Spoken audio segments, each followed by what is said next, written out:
Seja bem-vindo ao nosso terceiro vídeo da leitura comentada do livro Teologia do Corpo para Iniciantes. Hoje nós daremos sequência ao capítulo 1 do livro, cujo título é O que é a Teologia do Corpo? Lá na página 15, onde nós começaremos a ver qual é o tema central de todos esses ensinamentos das catequeses de São João Paulo II.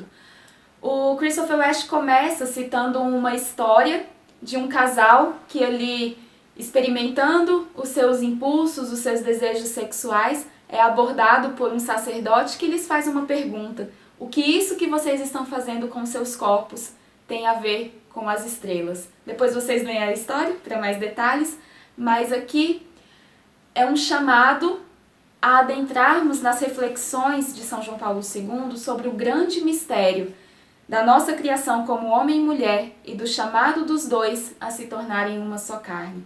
São essas reflexões que orientam todas as catequeses da teologia do corpo. O que é o mistério da nossa criação como homem e mulher e do nosso chamado à união em uma só carne. Esses ensinamentos de São João Paulo II foram escritos a princípio para ser um livro. São João Paulo II escreveu ali as catequeses antes de ser eleito Papa, ainda Bispo Karol Wojtyła, na Polônia, e o intuito era de publicar esses ensinamentos como um livro. Ensinamentos escritos, como vai dizer o livro, em meio a orações, forjado em meio a orações, por cerca de 4 anos. São João Paulo II escreve todas as catequeses da teologia do corpo diante de Jesus Eucarístico. Ali, numa cadeirinha, na sua capela privada, ele vai rabiscando aquilo que o Senhor lhe soprava aos ouvidos. E, como ele mesmo vai dizer, nada dos desígnios da providência é mera coincidência. No meio desses escritos, ele é convocado para o conclave, para a eleição do novo Papa, leva esses escritos para trabalhar neles lá no tempinho que lhe sobrasse, entre as sessões do conclave, e acaba por ser eleito Papa. Ensinamentos que talvez ficariam restritos, ali escritos no polonês, em um livro publicado talvez sem um alcance tão grande, mas que, pelos desígnios da providência, que fizeram de Karol Wojtyła o Papa São João Paulo II, hoje chegam a nós. Com a graça do bom Deus, chegam a nós para nos trazer esses insights profundos de um santo moderno, de um santo que viveu experiências do nosso tempo e que pode nos ajudar a entender como nós devemos viver também a nossa humanidade. O George Weigel, que é o biógrafo oficial de São João Paulo II, como lemos na página 17, vai dizer que a teologia do corpo é uma bomba relógio teológica, prestes a explodir a qualquer momento, talvez no século XXI, como uma resposta à revolução sexual, como uma contra-revolução sexual, para nos levar de volta, nos converter à verdade sobre a nossa humanidade. Então, o livro segue perguntando no último capítulo da página 17: o que poderia o corpo humano ter a ver com os artigos do credo cristão? Questionar o significado do corpo nos inicia em uma jornada entusiasmante, que, se for mantida, nos leva do corpo ao mistério da diferença sexual, do mistério da diferença sexual ao mistério da comunhão em uma só carne, da comunhão em uma só carne ao mistério da comunhão de Cristo com a Igreja, e da comunhão de Cristo com a Igreja ao maior mistério de todos, a eterna comunhão encontrada em Deus. Se pudermos resumir esse passo a passo que o Christopher nos apresenta, questionar o significado do corpo nos inicia nessa jornada que nos leva do mistério da diferença sexual ao maior mistério da nossa fé, que é o eterno intercâmbio de amor da Trindade. Exatamente por isso, São João Paulo II vai dizer em uma das catequeses que o corpo revela o invisível, revela o eterno intercâmbio de amor da Trindade. Um intercâmbio que nós somos chamados a reproduzir nas nossas vidas, a tomar parte dele, também sendo um dom de amor uns para os outros. Portanto, aqui nós vemos um perigo de uma compreensão errada do significado do corpo. Porque se ele é um ícone, se nós, olhando para o mistério do corpo humano e da sua diferença sexual, nós somos remetidos a contemplar o mistério da união de Cristo com a Igreja, o mistério da união trinitária, pensem comigo se o inimigo não vai querer exatamente que nós, ofuscando esse ícone, ofusquemos também a nossa compreensão do amor do próprio Deus. Exatamente por isso tantos ataques à sexualidade, exatamente por isso tantas distorções, tanta visão ofuscada. E exatamente por isso a importância de nós retomarmos aquilo que podemos ler no primeiro parágrafo da página 18. Retomarmos a compreensão de que o corpo não é apenas biológico. O corpo, como São João Paulo II desvela em grande detalhe, é também teológico. Olhando para o corpo, criado por Deus, nós chegamos à verdade do Criador. O corpo nos conta uma história. Por isso a teologia do corpo, trazendo para nós essa visão divina, a visão do que é invisível, nós podemos dizer que é uma teologia da nossa própria humanidade.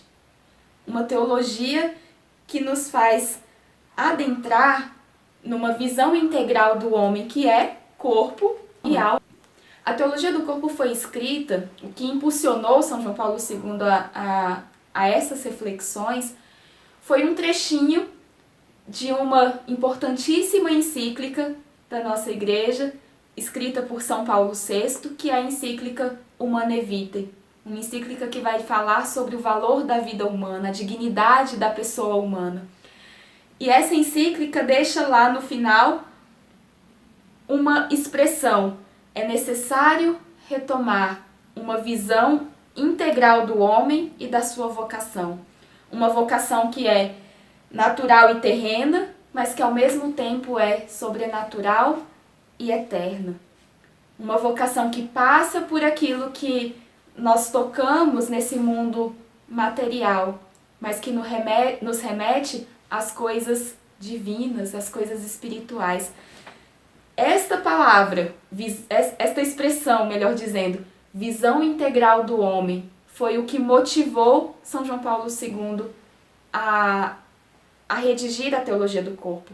Porque a Humanae Vitae fala que é preciso retomar essa visão integral, mas não é o escopo daquele documento explicar o que é essa visão integral. E é exatamente isso que a teologia do corpo faz. Vem nos explicar o que é o homem na sua integralidade, que é a pessoa humana na sua composição indissolúvel de corpo e alma. Por isso, a partir desta visão integral, desta teologia da nossa humanidade, a teologia do corpo nos leva, como lemos aqui na catequese 46, a redescoberta do significado de toda a existência, do significado da própria vida. Partindo de quê? Partindo do questionamento sobre o significado da nossa corporeidade como homens e como mulheres. O próprio São João Paulo II chama essas reflexões da teologia do corpo de uma antropologia adequada. O que é antropologia? O estudo do homem. E fazer isso de uma forma adequada, de uma forma que não fragmente. É só corpo, é só alma, é só sensível, é só espiritual. Não, mas adequada, que envolva a integralidade de uma pessoa composta de corpo e alma, que tem os seus sentidos, os seus desejos, os seus prazeres carnais, que são importantes, mas que são completamente vinculados às realidades espirituais, às realidades eternas. E é entendendo esta antropologia adequada que nós compreendemos a nossa vocação. Deus inscreveu esta vocação de amar como Ele ama exatamente em nossos corpos. Quando olhamos para o mistério da complementariedade do homem e da mulher, nós olhamos para o mistério do nosso chamado ao amor. A um amor à estatura de Cristo, a um amor cujo modelo para nós é o amor trinitário. Esta vocação ao amor inscrita na nossa sexualidade. Por isso que os nossos corpos, por isso que a teologia do corpo tem relação com toda a vida cristã, porque ela vai nos falar daquilo que o próprio São João Paulo II chama de uma hermenêutica do homem, de uma interpretação do homem, que nos responde duas coisas: quem nós somos e como fazemos para ser felizes. Não sei você, mas estas são questões profundamente cravadas no meu coração. E acredito que vocês compartilhem disso comigo. Sempre nos perguntamos: quem sou eu e como eu faço para ser feliz? Identidade e vocação. Aqui nós vemos os dois eixos da teologia do corpo. Os primeiros ciclos das catequeses vão tratar exatamente de nos explicar qual é a nossa identidade. Quem sou eu? De onde eu vim? Por que eu vivo isso aqui que eu vivo hoje? Para onde eu vou? Qual é o meu destino? E só compreendendo a nossa identidade é que nós somos capazes, seremos capazes de compreender a nossa vocação.